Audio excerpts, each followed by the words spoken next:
patch of her artificial ankle implanted about a decade earlier, as the initial installation was never perfect, causing her serious pain and trouble with movement as a consequence, and then came near to failing. I spent a week with her at a hospital in Zurich, Switzerland, for that procedure and her initial recovery. At the beginning of March, my wife Tammy underwent what we had been assured was routine surgery in Toronto for a common and eminently treatable kidney cancer. A month and a half after that surgery, which involved the removal of 1/3 of the organ in question, we learned that she was actually suffering from an extremely rare malignancy which had a 1-year fatality rate of close to 100%. 2 weeks later, the surgeons involved in her care removed the remaining 2/3 of her afflicted kidney, along with a substantial proportion of the related abdominal lymphatic system. The surgery appeared to bring the progression of the cancer to a halt, but produced leakage of fluid up to 4 liters or 1 gallon a day from her now damaged lymphatic system, a condition known as perilous ascites, which rivaled the original condition in danger and which persisted for several months. In desperation, we journeyed to see a medical team in Philadelphia, where within 96 hours of the initial injection of a poppy seed oil dye, whose practical purpose was the enhancement of images derived from CAT or MRI scans, the complete cessation of Tammy's fluid loss was achieved.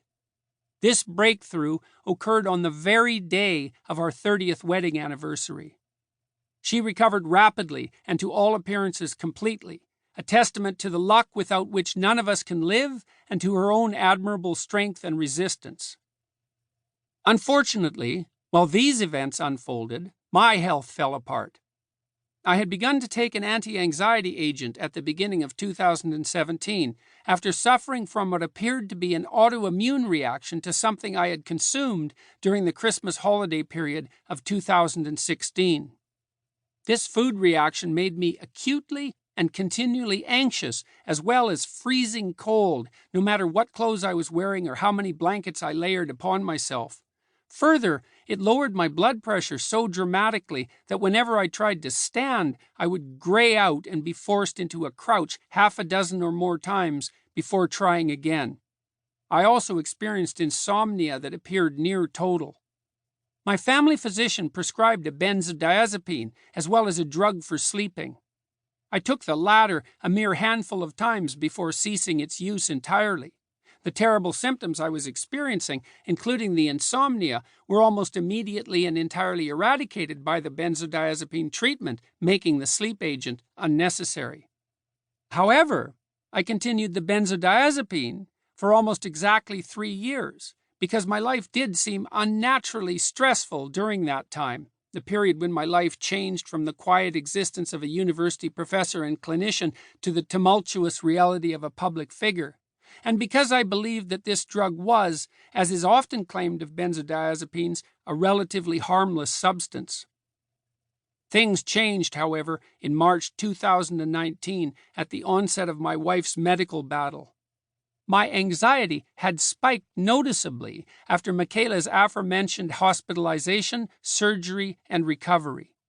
In consequence, I asked my family physician to increase my dose of benzodiazepine so that I would not be preoccupied by, nor preoccupy others with my anxiety. Unfortunately, I experienced a marked increase in negative emotion following the adjustment. By this time, we were attempting to deal with the second of Tammy's surgeries and its complications, and I attributed my even more severe anxiety to that problem. I asked to have the dosage raised yet again, but my anxiety increased even further. I attributed all of this not to a paradoxical reaction to the medication, which it was later diagnosed as, but to the recurrence of a tendency towards depression that had plagued me for years. In any case, I ceased using the benzodiazepine entirely in May of that year, trying 2 doses of ketamine within a week, as suggested by a psychiatrist with whom I consulted.